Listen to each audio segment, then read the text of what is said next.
L'Adeptus Custodes, gardiens immortels de l'empereur, incarnent l'apogée de la puissance guerrière et de la dévotion. Durant 10 millénaires, ces sentinelles dorées ont veillé sans relâche sur le maître de l'humanité, protégeant les portes sacrées de son palais. Aujourd'hui, les lames scintillantes de l'empereur sont à nouveau tirées de leurs fourreaux sanctifiés et les 10 000 arpentent les étoiles comme autant bénis de la grande croisade, apportant le courroux divin sur ceux qui osent s'opposer à la volonté de l'immortel. Nul être au sein de l'Imperium ne peut prétendre égaler l'habileté et la terreur inspirées par les custodiens. Transformés depuis l'enfance par des processus biochimiques occultes, ces guerriers surpassent toutes les conceptions humaines du possible. Chaque custodien est un parangon de la mort incarnée, un tacticien incomparable, un champion de l'escrime, un bouclier vivant pour l'empereur. Leur force, leur volonté sont des remparts inviolables contre lesquels les vagues de l'ennemi viennent se briser, impuissantes. En eux, l'essence même de la guerre a été perfectionnée jusqu'à frôler le divin. Là où les guerriers transhumains de l'Adeptus Astartes agissent de concert, s'unissant en un ensemble harmonieux, les custodiens se battent comme des entités uniques, chacun forgeant son propre destin à travers les flammes de la bataille. Leurs armes, œuvres d'art forgées pour chaque porteur, leurs armures aux motifs gravés de mythes oubliés, sont autant de témoignages de leur singularité. Ainsi équipé, un seul custodien peut se dresser contre des légions entières de vétérans endurcis. Lorsqu'ils se déploient en nombre, ces guerriers sont une marée irrésistible, capable d'engloutir des armées bien plus vastes, transformant la guerre en une danse où chaque mouvement est synonyme de destruction. Ils sont les fils de Terra, les lames vivantes de l'empereur, et leur passage dans les étoiles est marqué par des tempêtes de lumière et de sang, car nul ne peut résister à la volonté divine qu'ils incarnent.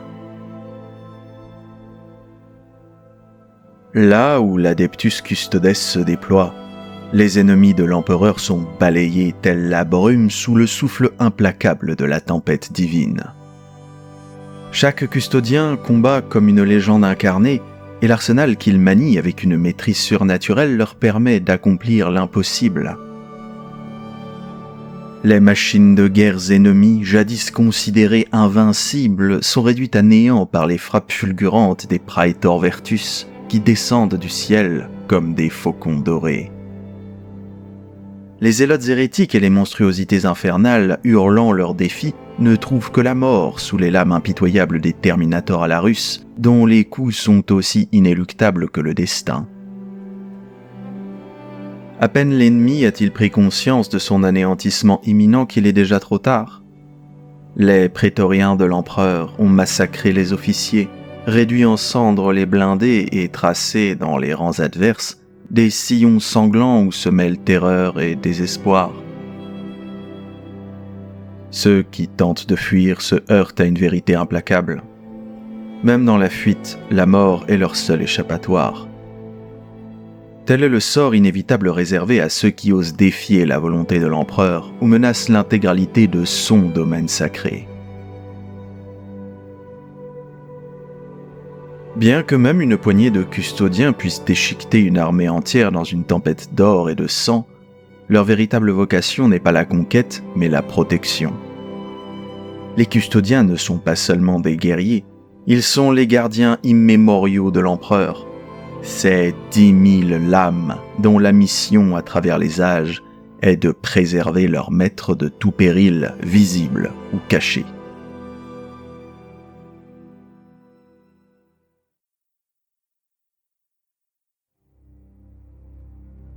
C'est au cœur des ténèbres de la longue nuit, lorsque l'humanité frôlait l'abîme, que l'empereur se manifesta sur Terra. Le monde primordial, déchiré par des guerres incessantes, était alors un cauchemar où des hordes d'abhumains et de tyrans grotesques s'entre-déchiraient, esclaves de forces maléfiques et pernicieuses. Les chroniques de cette époque de ténèbres enfermées dans les cryptes les plus profondes du palais de l'empereur sont des reliques interdites, des échos de terreur indescriptibles. Pourtant, même dans ses récits les plus anciens, l'empereur ne marche jamais seul. Toujours à ses côtés, des géants majestueux se dressent, arborant des aumes à cimier et des lances d'or resplendissantes. À travers les horreurs des guerres d'unification, lors de l'intolérable et tragique rébellion des guerriers tonnerres, et tout au long de l'établissement de l'impérium naissant, l'Adeptus Custodes fut la lame inébranlable de l'empereur, tranchant les voiles du chaos et du désespoir. Voir le maître de l'humanité conduire à la guerre sa légion d'or, c'était assister à la plus sublime manifestation de puissance que l'histoire humaine ait jamais connue. Ce spectacle, disent les survivants, était une vision à la fois terrifiante et magnifique, un éclat divin qui transcendait la réalité même, marquant à jamais les âmes de ceux qui en furent témoins. D'innombrables années durant, la Legio Custodes, nommée ainsi à l'époque, se couvrit d'une gloire impérissable. Cette élite incomparable menée par l'illustre capitaine général Constantin Valdor était une force de la nature, un ouragan d'or et de lumière divine qui balayait les ennemis de l'empereur avec une efficacité redoutable. Valdor, surnommé le bouclier de l'empereur, était une figure aussi imposante que légendaire, dont la sagesse tactique et la bravoure sans égale devinrent des récits transmis d'un bout à l'autre de l'impérium. Sous son commandement, la Legio Custodes devint l'incarnation même de la volonté impériale, un bras armé inarrêtable, terrifiant dans sa perfection martiale.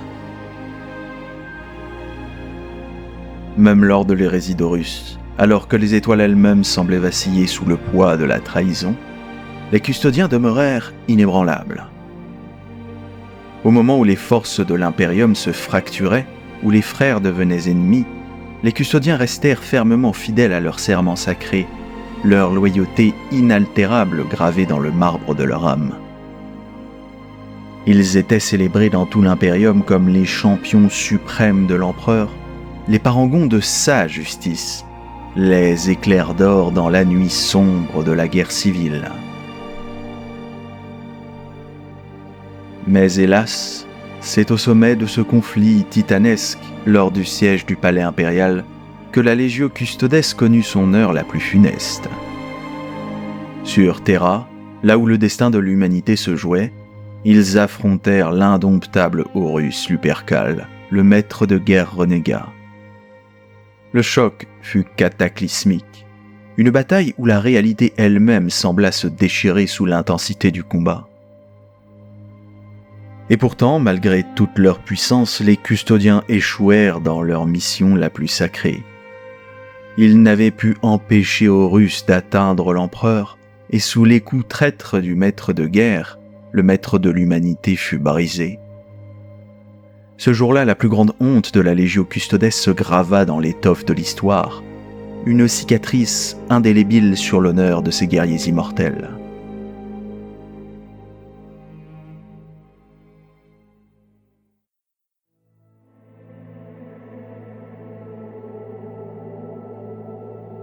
À la suite de l'hérésie, la Legio Custodes fut reformée, devenant l'Adeptus Custodes. Ce changement de nom marqua une transformation profonde. Jamais plus ces guerriers ne combattraient aux côtés de leur maître, car l'empereur, autrefois éclatant de vie et de puissance, n'était plus qu'un cadavre divin, sa volonté maintenue uniquement par les antiques mécanismes du trône d'or. Les custodiens chargés de protéger les vestiges de leur dieu vivant se parèrent de voiles noirs, symbole de leur disgrâce et de leur chagrin. Ces voiles de deuil, ornés de filigranes complexes représentant les éons de service et les batailles passées, n'étaient pas seulement un signe de leur perte, mais aussi un rappel constant du prix de leur échec. Ce deuil fut porté pendant des millénaires, chaque custodien gravant dans son cœur le serment silencieux de ne jamais plus faillir. Pendant des dizaines de siècles, l'Adeptus Custodes a tenu sa veillée silencieuse et vigilante au pied du trône d'or. Les génomes parfaits de ces guerriers, fruits du génie génétique de l'empereur, leur permettent de transcender le temps. Ils sont pratiquement immortels, échappant aux ravages du temps et des maladies qui affligent les hommes. De nombreux custodiens ont aujourd'hui plus de 1000 ans, et chaque jour de leur existence est une quête de perfection. Ils consacrent leur longévité à affiner leurs compétences, à explorer chaque recoin des disciplines martiales, mystiques et intellectuelles, à devenir non seulement des guerriers, mais aussi des sages et des érudits d'une profondeur inégalée. Leurs entraînements, rigoureux au-delà de toute imagination, sont à la fois physiques et spirituels. Chaque custodien médite sur les batailles passées, apprenant à déceler dans les moindres détails les leçons cachées, affinant leur compréhension du combat et de la tactique. Ils étudient les écrits anciens, les doctrines de guerre les plus obscures et se plongent dans les mystères de l'immatérium, cherchant à anticiper toute menace qui pourrait un jour menacer l'empereur ou son impérium. Leurs lames, déjà des chefs-d'œuvre d'artisanat, sont constamment aiguisées, non seulement dans l'acier mais aussi dans l'âme de ceux qui les manient.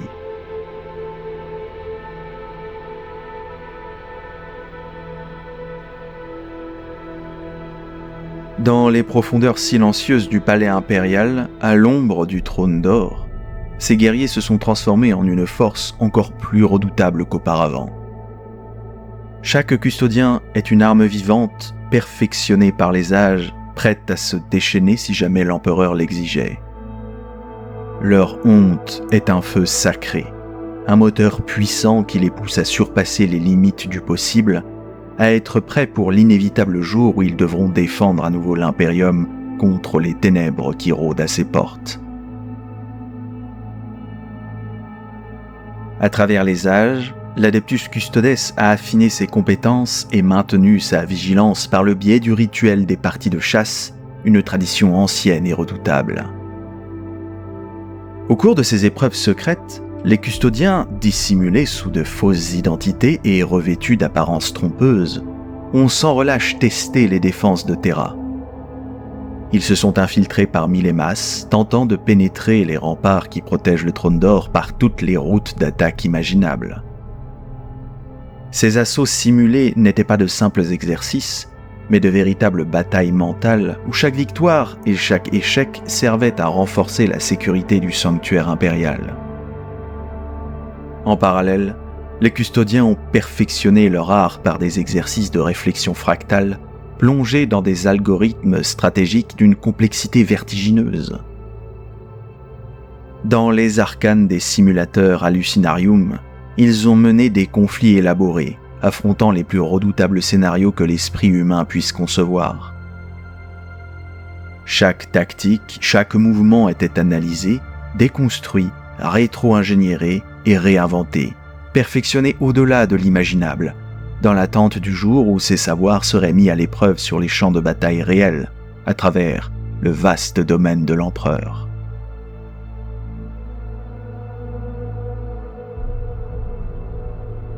Puis, ce jour tant redouté et attendu est enfin venu. Le réveil du primarque rebooté Guilliman, réintégré en tant que seigneur commandeur de l'Imperium, et l'ouverture de la Grande Faille ont marqué le début d'une nouvelle ère de guerre. Une ère où l'Imperium, cerné par les ténèbres, fait face à une menace sans précédent. Depuis les tempêtes du Warp, des légions de traîtres adorateurs du chaos et des marées de démons vociférants déferlent sur la galaxie, apportant avec eux la destruction et le désespoir. Même le système Sol, cœur battant de l'humanité, est assailli. Les pires ennemis de l'humanité sont désormais à portée de frappe de la sainte Terra elle-même.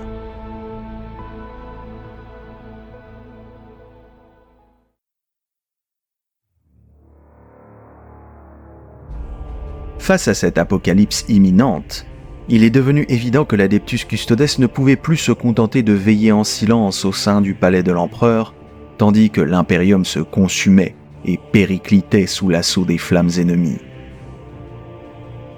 Les menaces contre le trône d'or sont devenues si nombreuses et si graves que les étouffer à leur source est désormais une nécessité impérieuse. Les custodiens, autrefois confinés dans les sombres couloirs du palais, ont levé leurs lames dorées pour rejoindre les étoiles, porteurs de la colère divine de l'empereur, affûtés par 10 millénaires de préparation intransigeante.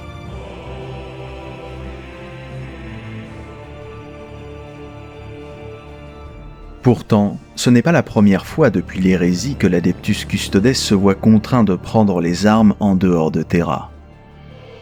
Depuis des siècles, les gardiens de l'empereur mènent des campagnes clandestines, des guerres dont l'existence même est un secret d'État. Si la masse de l'humanité apprenait la vérité sur ces conflits, la terreur se répandrait comme une traînée de poudre, plongeant l'Imperium dans une folie collective. Ainsi, loin des regards, les custodiens ont affronté les résidents fatals des cryptes scellées sous le plateau himalaïque, des entités anciennes et corrompues, endormies depuis des éons, mais jamais véritablement vaincues. Ils ont lancé des expéditions dans des sous-réalités cauchemardesques, des fragments du warp où les horreurs prennent des formes inimaginables, où le simple fait d'exister est une lutte constante contre la folie. Ils ont purgé les manufactora méricum de cultes hérétiques, éradiquant les sectes infâmes qui festonnaient les tunnels sans fin de ces cités industrieuses, prêtes à déclencher des insurrections capables de renverser des planètes entières. Les custodiens ont même pourfendu les séides d'inquisiteurs ultra-radicaux, ces fanatiques persuadés que la véritable ascension de l'empereur ne pourrait se produire qu'à travers sa mort, et qu'ils étaient les instruments de ce destin funeste.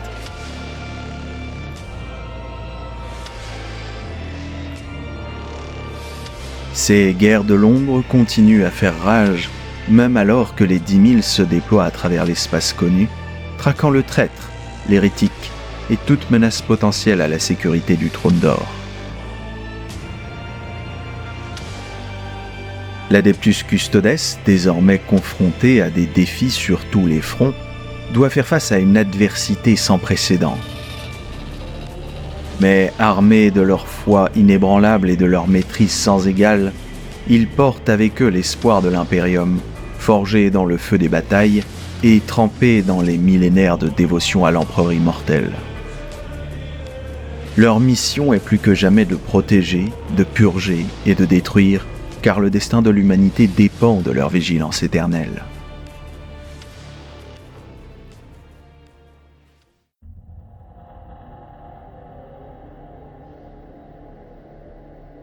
Les origines de l'Adeptus Custodes se perdent dans les ténèbres du passé de l'humanité, leurs secrets étant étroitement liés à ceux de l'empereur lui-même.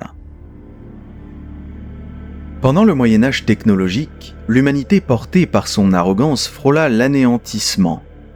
Ses premiers pas au-delà de Terra furent hésitants, mais rapidement son adaptabilité et sa ténacité lui permirent de s'étendre parmi les étoiles. La science et la technologie évoluaient à une vitesse vertigineuse, facilitant la conquête de mondes lointains. Les distances immenses de la galaxie se réduisaient à mesure que les capacités de l'humanité grandissaient, et les races extraterrestres étaient impitoyablement repoussées par la lumière éclatante de son progrès. Si les machines pensantes et les armes de plus en plus sophistiquées jouèrent un rôle majeur dans cette expansion, c'est surtout la capacité audacieuse à manipuler le génome humain qui fut déterminante. Convaincus de leur suprématie, des rois savants et des techno-démagogues se mirent à jouer avec les pouvoirs de la création, s'élevant ainsi au rang de demi-dieux. Mais leur arrogance les mena inévitablement à la catastrophe, précipitant l'humanité au bord de l'extinction. Des insurrections sanglantes éclatèrent sur des mondes entiers, conduites par des populations défigurées et rendues folles. Les génoguerres dévastèrent des systèmes stellaires, tandis qu'une apocalypse psychique consumait les étoiles dans le feu et la destruction. L'immense empire de l'humanité se fragmenta sous le poids de l'horreur et du chaos, et la longue nuit s'abattit sur la galaxie.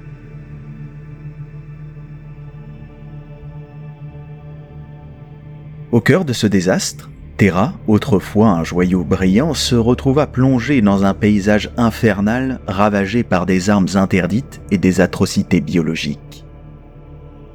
Malgré cela, une partie des technologies responsables de cette chute survécue scellées dans des bunkers et des cryptes biomantiques.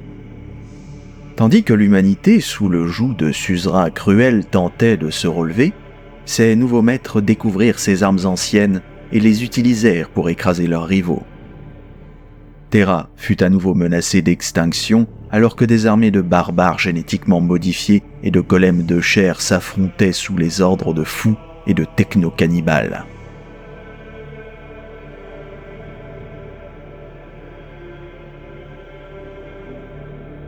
La majeure partie de ce savoir est aujourd'hui perdue, détruite ou enfouie sous les archives insondables de Terra.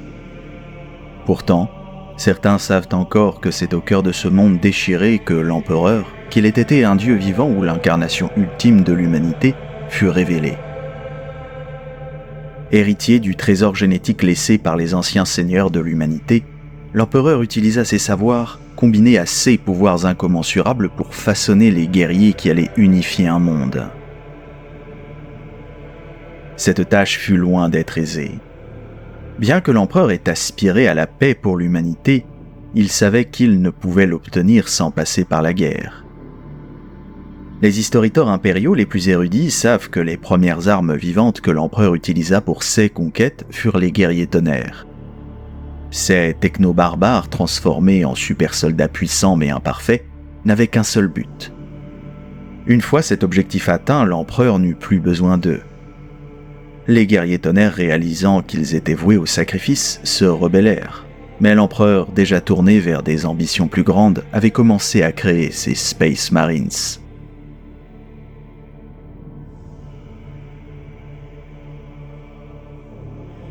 L'instant précis où l'empereur conçut les custodiens reste un mystère, inconnu même des plus grands intellectuels de l'Imperium. La vérité est enfouie dans l'histoire, dissimulée dans des récits hiéroglyphiques, des peintures rupestres, des fragments de parchemins conservés sous stase et dans des grimoires scellés génétiquement.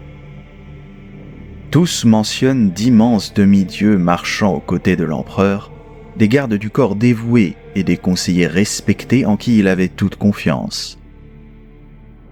Les custodiens combattirent à ses côtés lors de la prise de la forteresse de Vilifactor, repoussèrent les hordes des tribus transnordiques tandis que l'empereur détruisait leurs dieux de chair et abattirent des ennemis légendaires comme Garcha le dénonciateur et Lour reine d'Atlan. Leurs exploits, bien que lointains et presque oubliés, résonnent encore dans les échos déclinants de l'histoire. Dans les dernières années des guerres d'unification, les guerriers tonnerres, se voyant trahis par leur créateur, se soulevèrent. Plusieurs centaines de custodiens, menés selon les récits par le légendaire Constantin Valdor, défendirent l'empereur et menèrent l'extermination des géno-guerriers rebelles. Une fois les derniers vestiges de ces armées anéantis avec une brutalité sans égale, Terra fut enfin unifiée, permettant à l'empereur de diriger son regard vers les étoiles pour le salut de toute l'humanité.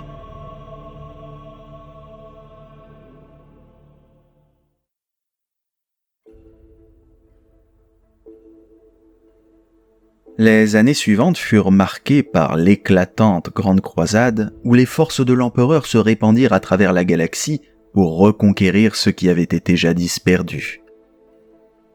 Le système Sol fut sécurisé en premier et Mars, par la diplomatie et la sagesse de l'Empereur, fut intégré à l'Imperium. Armés de la technologie avancée du mécanicum martien, les forces de la Croisade se lancèrent dans l'immensité de l'espace. Des milliards de soldats, vaisseaux, Space Marines et autres forces unissant l'empire stellaire de l'humanité. Au début de cette expansion, l'empereur lui-même menait les troupes, retrouvant un à un ses fils primarques, tandis que les flottes de la croisade gagnaient en autonomie. Partout où l'empereur se rendait, la Legio Custodes était à ses côtés, une armée indomptable de 10 000 guerriers. Doté des meilleures armes et armures, enrichi par les découvertes archéotechnologiques de la croisade, ils formaient l'avant-garde des forces impériales. Leurs Land Raiders possédaient des esprits de la machine d'une agressivité exceptionnelle et leurs armes, qu'elles soient à bolt, énergétiques ou lourdes, étaient conçues individuellement par les meilleurs artisans de l'Imperium. De la résistance acharnée des Outremensiens de Stita au faux empire des rois immaculés, des combats de la campagne de Cold Harvest à la conquête triomphale du Lanor, la Legio Custodes resta invaincue, avançant avec l'empereur pour abattre tout ennemi. Mais bientôt, ils allaient affronter leur plus grand défi, celui qui marquerait leur destin à jamais.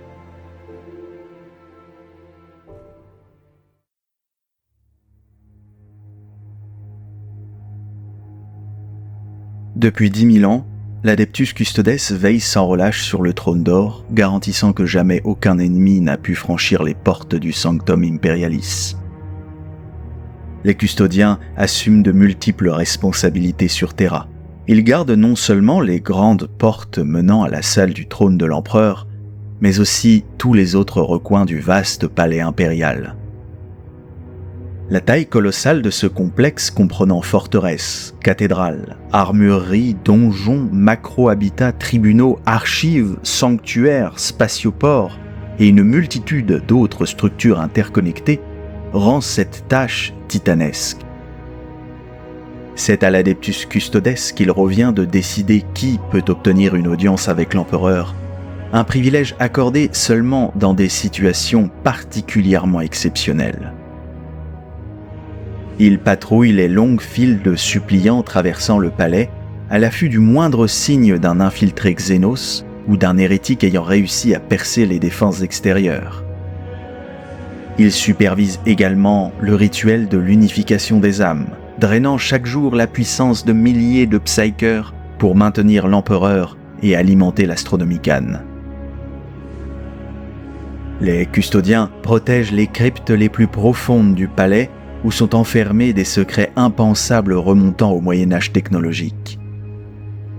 Leur compagnie rempart inspecte sans relâche les défenses du système Sol, éradiquant toute menace pour la Sainte Terra, parfois même avant que celle-ci n'ait le temps d'émerger.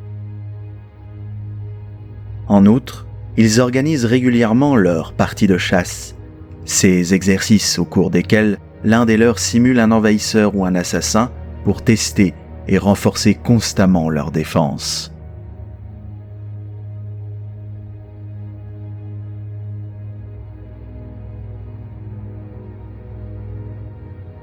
Au fil des millénaires, les custodiens ont exécuté leur mission avec une rigueur qui, pour beaucoup, frôle le rituel. Tandis que l'Imperium autour d'eux sombrait dans la stagnation et la superstition qui se mêlaient à la dévotion, l'Adeptus Custodes s'est efforcé de rester vigilant, repoussant le doute et l'ennui.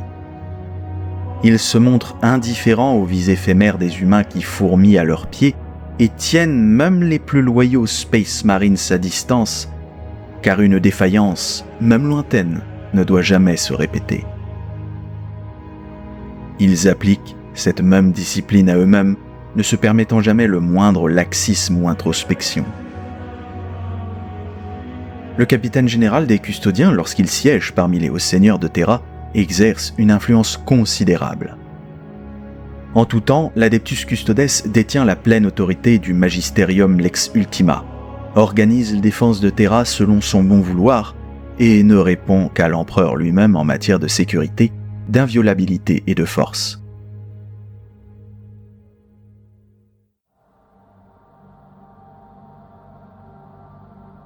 L'Adeptus Custodes, force d'élite créée par l'empereur lui-même, repose donc sur des secrets jalousement gardés depuis plus de 10 000 ans. Le processus de création de ces guerriers transcendants, bien qu'obscurci par des rituels et un secret absolu, reste inchangé depuis l'époque de la Grande Croisade, et même avant. Alors que les Space Marines sont les fils génétiques des primarques, les custodiens peuvent être considérés comme les véritables progénitures de l'empereur. Sa puissance les habite, et sa grâce les protège des blessures physiques et des influences du Warp. La grandeur de l'empereur se manifeste au travers leur corps, leur esprit et même l'aura qu'ils dégagent, inspirant respect et crainte à tous ceux qui les approchent. La méthode de création des custodiens n'est connue que de l'empereur et des membres les plus élevés de la maisonnée impériale. Les chirurgiens et bioalchimistes les plus talentueux de Terra sont les seuls à pouvoir pratiquer ce processus dans des laboratoires dorés protégés des regards indiscrets. Les custodiens ne combattent que pour l'empereur et ne répondent à aucune autre autorité. Ainsi, le secret de leur recrutement est absolu. Même les hauts seigneurs de Terra n'y ont pas accès.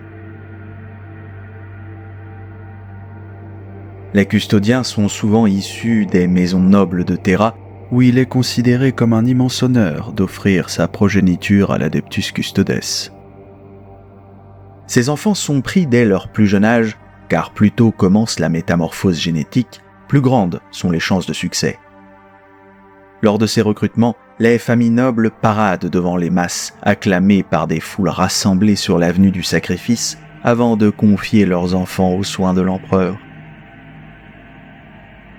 Le processus de transformation en custodien est extrêmement rigoureux, dépassant de loin les modifications génétiques des Space Marines. Il agit au cœur des cellules et peut-être même de l'âme de l'aspirant. Outre les transformations physiques, les aspirants subissent un endoctrinement mental intense, leur esprit étant remodelé et renforcé pour résister à toute forme de trahison ou de corruption. Les aspirants doivent également subir des milliers d'heures de conditionnement mental et d'endoctrinement psychologique, une éducation si intense que beaucoup sombrent dans la folie.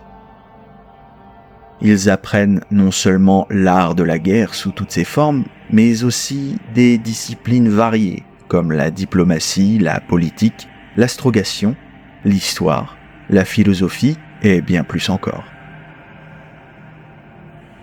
Ces connaissances autrefois essentielles lorsque les custodiens conseillaient l'empereur restent aujourd'hui une tradition permettant de filtrer les esprits les plus robustes et de maintenir l'Adeptus Custodes en tant que gardien des idéaux de la Grande Croisade.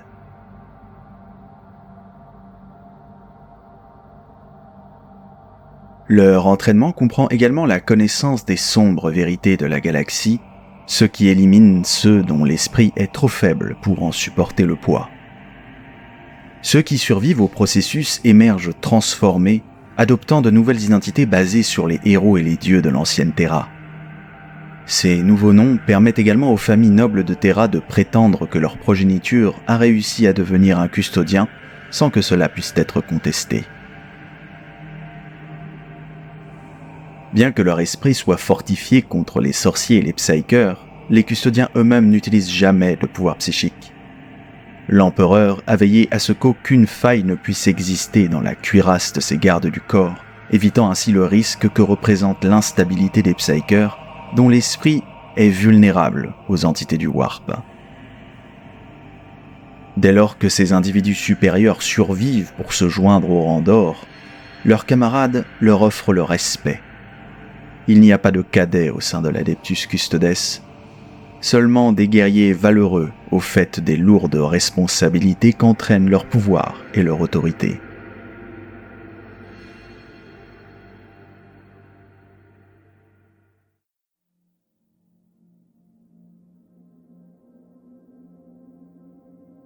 Au sein de l'Adeptus Custodes, l'honneur et le respect se gagnent et se manifestent par les noms et les armes des guerriers.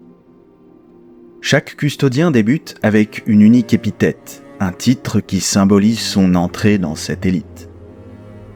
Les exploits et les hauts faits permettent à ces guerriers de recevoir de nouveaux noms que le capitaine général ou occasionnellement le capitaine bouclier attribue en reconnaissance de leur mérite. Les noms des custodiens les plus expérimentés sont souvent gravés en plusieurs exemplaires sur leurs armures et parfois même imprimés microscopiquement sur leurs os, témoignant de leur longue carrière et des honneurs reçus. En plus des noms honorifiques, chaque custodien possède une armure et des armes uniques confectionnées par les plus grands artisans de Terra. Les clans d'artisans comme les Albrinmir et Gestaxtis sont réputés pour leur expertise dans la création d'armures et d'armes d'une qualité inégalée. L'armure doramite et les armes des custodiens sont des œuvres d'art martial équilibrées et façonnées avec une précision exceptionnelle. L'Adeptus Custodes bénéficie d'une réserve technologique incomparable dont une partie date de l'époque millénaire de la Grande Croisade. Parmi les équipements disponibles, on trouve la motojet Dawn Eagle pour les Praetor Vertus, l'armure Terminator modèle Alarus, ainsi que des véhicules emblématiques comme les Land Raiders et les Dreadnought Contemptor. Cet arsenal, le fruit du travail des forgerons les plus talentueux et de la plus grande minutie d'entretien, est conçu pour être sans défaut ni faiblesse. L'efficacité des custodiens dans le combat repose non seulement sur la qualité de leur équipement, mais aussi sur leur entraînement rigoureux et les expériences diverses. Ils participent à des holobatailles et mènent des guerres secrètes à travers le système Sol et au-delà, ce qui contribue à leur réputation d'élite parmi les forces armées de l'Imperium. Cette formation intensive et ces équipements raffinés font des custodiens la force de combat la plus brillante de l'Imperium, prête à défendre l'Empereur et Terra avec une compétence inégalée.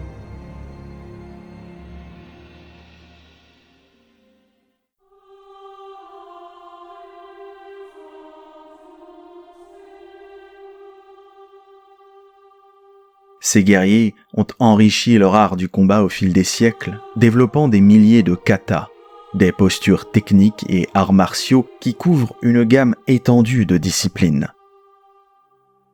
Ces katas ont évolué à partir de savoirs anciens, de peinture et de sculpture, ainsi que par l'expérience acquise en affrontant divers ennemis humains et xénos. Cette connaissance n'est pas limitée aux seuls arts martiaux.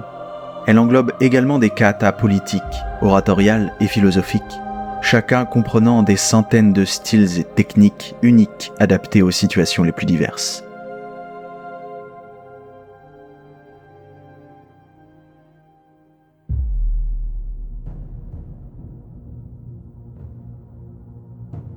Malgré leur nature quasi immortelle, les custodiens ne sont pas à l'abri de l'épuisement. Les blessures, les organes augmentés et les implants peuvent affaiblir leur perfection physique. Le déclin mental, bien que subtil, peut aussi affecter leurs capacités. Pour ces guerriers, même la perte d'une fraction de seconde dans leur réactivité est considérée comme un défaut inacceptable. Lorsqu'un custodien juge qu'il n'est plus apte au combat, il abandonne son équipement au hall des armements et entre dans l'exil vêtu de robes noires. Dans cet exil, il continue à servir l'empereur en tant qu'observateur silencieux. Certains évoluent seuls, se dissimulant dans les ombres du palais impérial. D'autres, plus stratégiques, tissent des réseaux d'informateurs et utilisent la peur et l'intimidation pour garantir la coopération dans des situations où l'honneur et la loyauté ne suffisent plus. Lorsque ces veilleurs détectent une menace potentielle pour Terra ou l'empereur, ils alertent le capitaine général par des canaux secrets. En réponse, l'Adeptus Custodes organise des frappes punitives et préventives à travers l'Imperium en suivant les avertissements des yeux de l'empereur. Ces actions préservent la sécurité du palais et de l'Imperium, assurant ainsi que même dans l'exil, les custodiens continuent à protéger leur devoir ultime avec vigilance.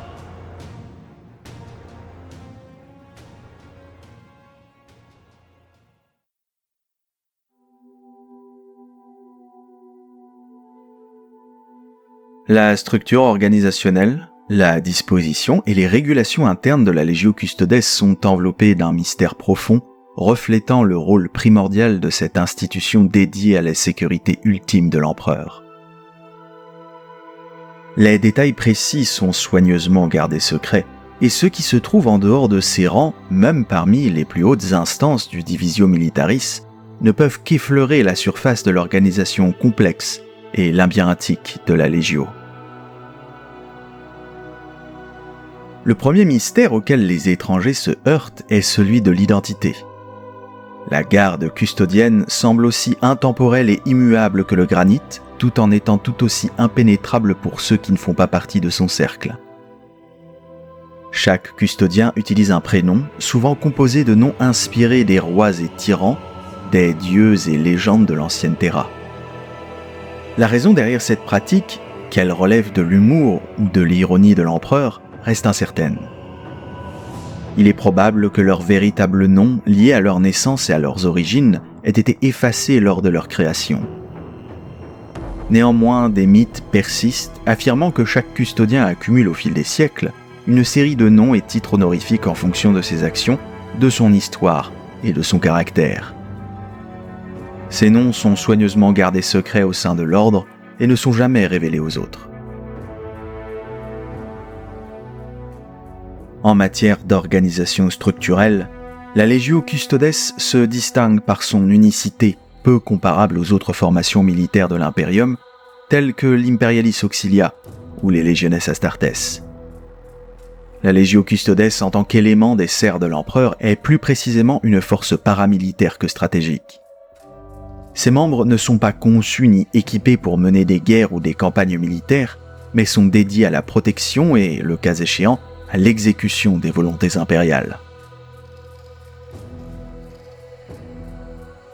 Le commandement général de la Legio Custodes relevait directement de l'empereur, mais le poste opérationnel de la direction de l'ordre était occupé par un officier de haut rang, le capitaine général.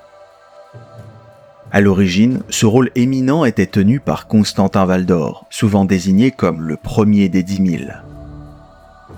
Valdor, un guerrier d'une puissance et d'une stature presque surnaturelle, fut comparé à l'un des primarques des légions Space Marines, bien que cette comparaison soit largement considérée comme une hyperbole. Les archives attestent néanmoins de son existence bien antérieure à celle des primarques.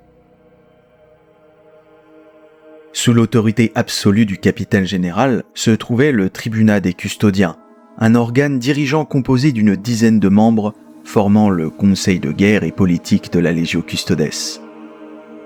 Ce conseil jouissait du privilège exceptionnel de pouvoir conseiller l'empereur en personne si celui-ci le souhaitait. En ce qui concerne la sécurité des sanctuaires intérieurs du palais impérial et de la protection de l'empereur, aucune autre autorité n'était supérieure à celle du tribunat. En dessous des tribuns se trouvaient les préfets custodiens et les capitaines boucliers. La distinction entre ces deux rangs n'était pas toujours évidente pour les observateurs extérieurs. En règle générale, le titre de préfet était attribué en reconnaissance de l'ancienneté et de la faveur de l'empereur, tandis que le grade de capitaine bouclier désignait un commandant actif, souvent en charge d'un détachement ou d'une opération spécifique. Sous ces officiers de haut rang, les custodiens formaient une élite guerrière presque aristocratique, plutôt qu'une chaîne de commandement traditionnelle comme dans les autres forces armées de l'Imperium.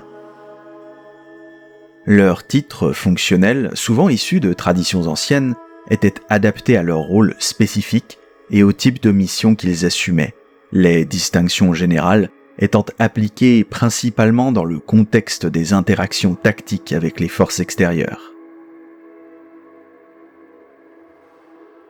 Pour le néophyte, l'organisation des 10 000 peut sembler cryptique, avec des grades et une hiérarchie qui semblent complexes et stratifiées.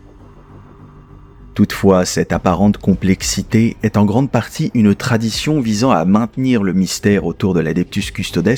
En réalité, leur système d'organisation est à la fois souple et robuste. La force militaire qu'est l'Adeptus Custodes regroupe des champions ayant une autorité suprême sur toutes les autres organisations impériales. Aucun agent impérial, pas même les hauts seigneurs de Terra ou le seigneur commandeur Guilliman, ne peut donner d'ordre à un custodien. Ils ne peuvent que requérir leur soutien. La hiérarchie interne de l'Adeptus Custodes est remarquablement horizontale. Le capitaine général posté au sommet de cette hiérarchie commande les 10 000. Ce poste a été occupé successivement par de vaillants chefs depuis la disparition mystérieuse de Constantin Valdor. Le capitaine général détient une autorité absolue sur les custodiens, agissant comme le mandataire de l'empereur dont la parole est celle du maître de l'humanité en personne.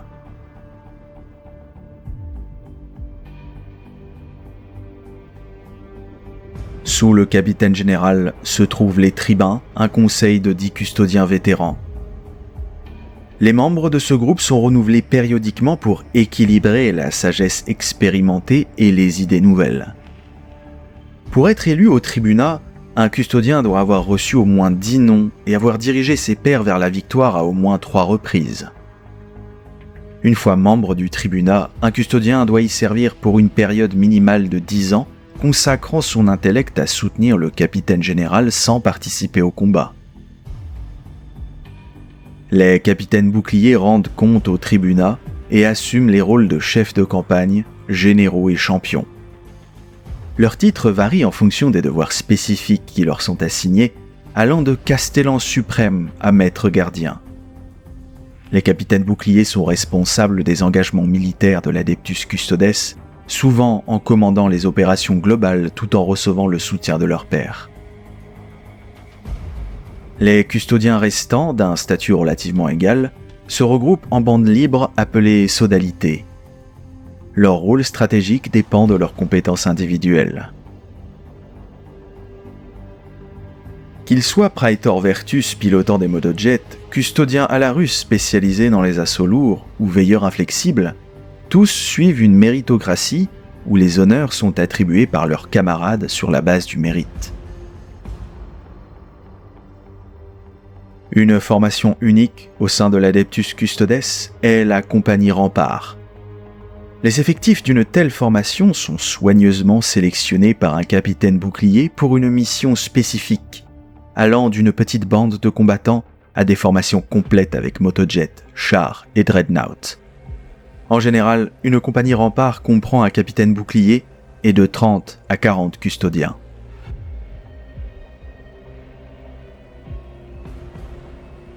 Pour des opérations nécessitant une force plus importante, plusieurs compagnies Rempart se regroupent en un os de rempart. Commandé par un conclave de capitaines boucliers, un os de rempart peut rassembler des dizaines, voire des centaines de custodiens capables de plier des systèmes stellaires et de broyer des armées entières. Un os de rempart est une force redoutable conçue pour accomplir des missions que d'autres forces impériales ne peuvent entreprendre. Ses membres menant la guerre avec une détermination inébranlable pour exécuter la volonté de l'empereur.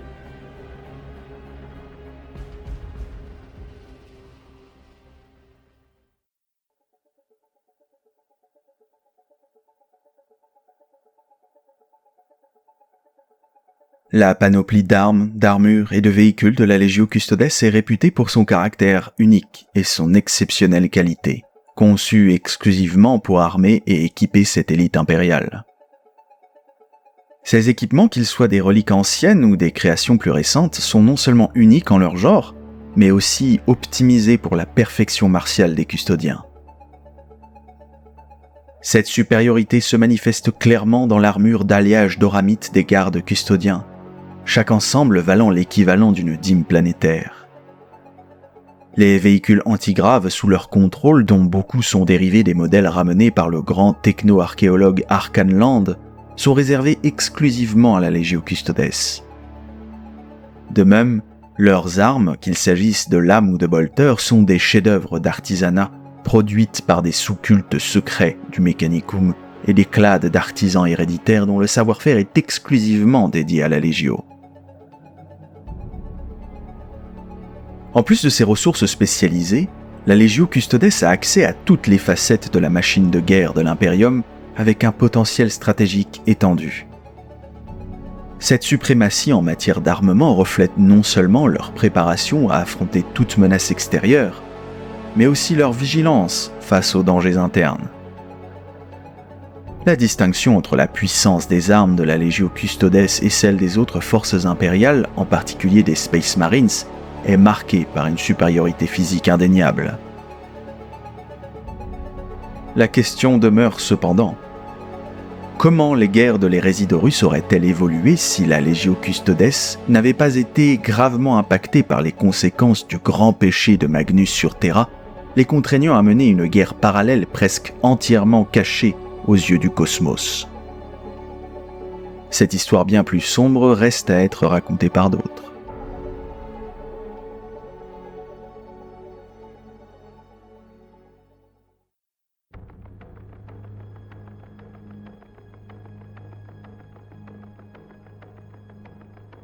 Autrefois, une invasion à grande échelle de Terra semblait aussi inconcevable que le monde d'un rêve éthéré. Mais l'ombre de la Grande Faille a bouleversé cette certitude, transformant le système Sol en un bastion dont la grandeur et la force ne connaissent d'égal que dans les légendes les plus fantastiques. Aujourd'hui, les étoiles elles-mêmes semblent se rassembler pour défendre le monde sacré et le pilier de cette défense est l'Adeptus Custodes. Quiconque, animé par la bravoure ou la folie, ose s'approcher du système Sol, se verra confronté à des fortifications impénétrables avant même de quitter le point de Mandeville. Ce seuil sacré, zone où le passage depuis le warp vers l'espace réel devient relativement sûr, est une sentinelle impitoyable.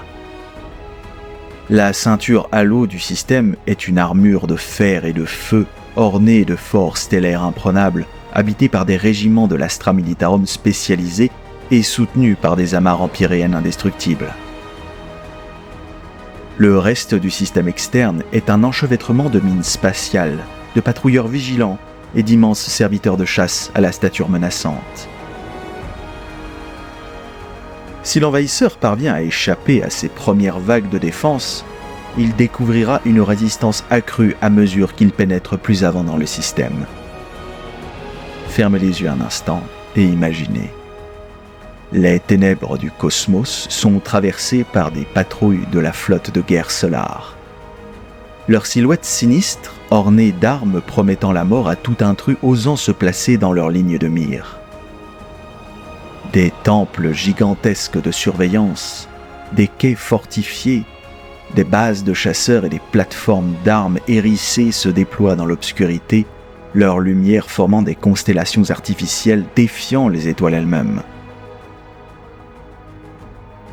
Les Chevaliers Gris, l'Inquisition et l'Adeptus Mechanicus tiennent des places fortes au cœur du système Sol, chacune érigée en bastion imprenable, armée de défense d'une puissance inégalée. De plus, depuis le décret du monde trône émis par Guilliman, Terra et ses sphères satellites ont vu leur capacité de levée de force atteindre des sommets inégalés. Les puissances de la galaxie toutes réunies composent une muraille vivante et éternelle, leur volonté inflexible se fondant dans le tissu même de l'espace. Ainsi, le système Sol se dresse comme une forteresse éclatante, une merveille d'armement et de foi sur laquelle l'Adeptus Custodes veille avec une vigilance éternelle. Les cieux autour de Terra sont devenus un théâtre de gloire où l'ennemi trouve une mort certaine et chaque étoile, chaque lumière, chaque ombre se fait le témoin d'un engagement indéfectible envers le maître de l'humanité.